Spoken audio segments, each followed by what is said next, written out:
वर्ग 9 गणित भाग 2 मध्ये आपला सराव संच 1.2 पूर्ण झालेला आहे.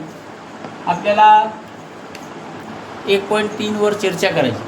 त्याच्यामध्ये सशर्त विधाने आणि व्यत्यास आपण पाहिला, सिद्धता पाहिली, प्राथमिक माहिती मी तुम्हाला त्याची दिलेली. युक्लिडची काही ग्रहतिकी आपल्याला दिलेली होती, त्याच्याबद्दल पण माहिती काढली. आपल्याला आता जर तरची विधाने या समीकरणामध्ये या प्रकरणामध्ये पाहिजे. आपल्याला प्रश्न दिलेला आहे सराव संच 1.3 मध्ये पुढील विधाने जर तर रूपात लिहा. त्याच्यातला पहिला प्रश्न असा आहे, समांतर भुज चौकोनाचे सम्मुख कोण एकरूप असतात. परत लक्ष द्या, आपल्याला हा प्रश्न जर आणि तर मध्ये लिहायचा आहे. जर तर मध्ये विधान तुमचं आलं पाहिजे. त्याच्यामध्ये हा प्रश्न आपल्याला मांडायचा आहे. प्रश्न दिलेले तुम्हाला समांतरभुज चौकोनाचे सम्मुख कोण एकरूप असतात आणि त्याची मांडणी तुम्हाला तुमच्या शब्दात तुमच्या करायची आहे. आपण इथं लिहू त्याचं उत्तर. तुम्हाला दिलेलं आहे प्रश्न, त्याचं उत्तर आपल्याला इथं लिहायचं आहे की बाबा जर एखादा चौकोन, काय लिहायचं विधान काय तयार करायचं तुम्हाला, जर एखादा चौकोन,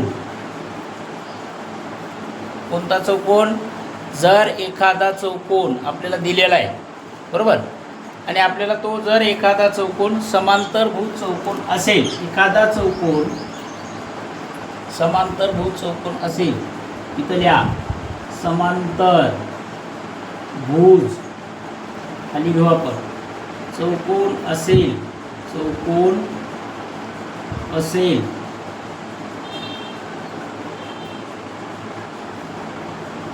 तर आता पुढचं विधान तुम्हाला लिहायचं आहे. असेल बरोबर, असेल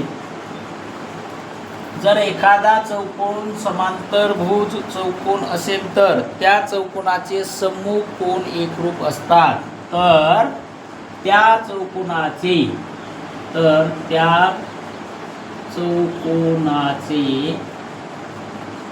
सम्मुख कोण कसे असतात, सम्मुख कोण एकरूप असतात, एकरूप असतात. अशा प्रकारे त्याचं उत्तर तुम्हाला जर आणि तरच्या विधानामध्ये मांडायचं आहे. पुढे आपल्याला दिले आयताचे कर्ण एकरूप असतात. सेम दुसऱ्याचं उत्तर इथं पहिल्याचं दिलं, इथं आपल्याला दुसरा प्रश्न विचारला म्हणून दुसऱ्याचं उत्तर लिहायचे. जर एखादा चौकोन आयत असेल तर, जर एखादा काय चौकोन कोण असेल, आयात, चौकोन आयात असेल तर, आयात असेल, असेल कशी कॉमादी बरोबर. जर एखादा चौकोन आयात असेल तर त्या चौकोनाचे कर्ण एकरूप असतात. तर जरच्या खाली तर आलं का, तर त्या कोणाचे, चौकोनाचे काय एकरूप असतात, तर त्या चौकोनाचे काय एकरूप असतात, कर्ण, कर्ण कसे एकरूप असतात, एकरूप असतात. आलं का उत्तर. पुढं तुम्हाला प्रश्न विचारला, समद्विभुज त्रिकोणात शिरोबिंदू व पाया यांचा मध्यबिंदू यांना जोडणारा रेषाखंड पायाला लंब असतो बरोबर. मग इथल्या 3 नंबरमध्ये जर एखादा त्रिकोण, कोण, जर एखादा त्रिकोण, जर एखादा त्रिकोण समद्विभुज त्रिकोण असेल, कोणता असेल तो, समद्विभुज. जर एखादा त्रिकोण समद्विभुज त्रिकोण असेल, पुढल्या त्रिकोण, त्रिकोण असेल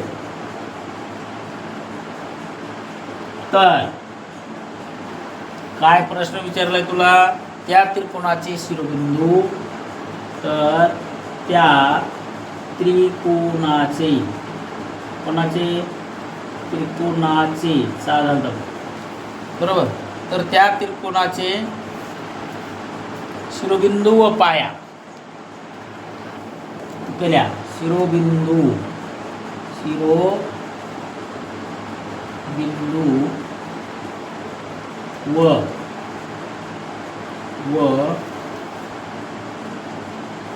पाया काय विचारलाय? पायाचा मध्यबिंदू चा कोण मध्यबिंदू, पायाचा मध्यबिंदू यांना जोडणारा रेषाखंड पायाला लंब असतो. मध्यबिंदू यांना जोडणारा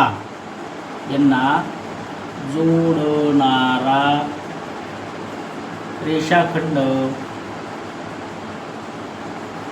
कोणाला लंब असतो? पायाला काय असतो तो? लंब असतो. झालं का? अशा प्रकारे 3 विधानं तुम्हाला दिलेले होते. त्या 3 विधानामध्ये तुम्हाला उत्तर दिलंय. पुढं तुम्हाला व्यत्यास लिहा असा प्रश्न पुस्तकामध्ये दिलेला आहे. त्याच्यामध्ये तुम्हाला त्या त्रिकोणाचा व्यत्यास लिहायचा आहे, जर आणि तरमध्ये लिहायचा आहे. अशा प्रकारे सोपा प्रश्न आहे, ते पण लिहा. नाही समजलं मी इथंच आहे, मला विचारा. आपण सगळे मिळून सहकार्य करू. चॅनलला लाईक करा, सबस्क्राईब करा, ज्यांच्यापर्यंत प्रश्न पोहोचायचा. हे अशा प्रकारे आपण जर तरचं विधान तयार केलं आहे. त्याचप्रमाणे तुम्हाला व्यत्यास याच्यामध्ये विचारलेला आहे. तो व्यत्यास पण तुम्हाला त्या याच्यामध्ये लिहायचा आहे.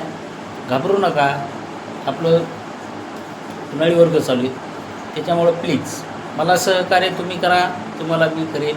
कुठलाही प्रश्न कोणालाही अवघड जाता कामा नये. आपल्या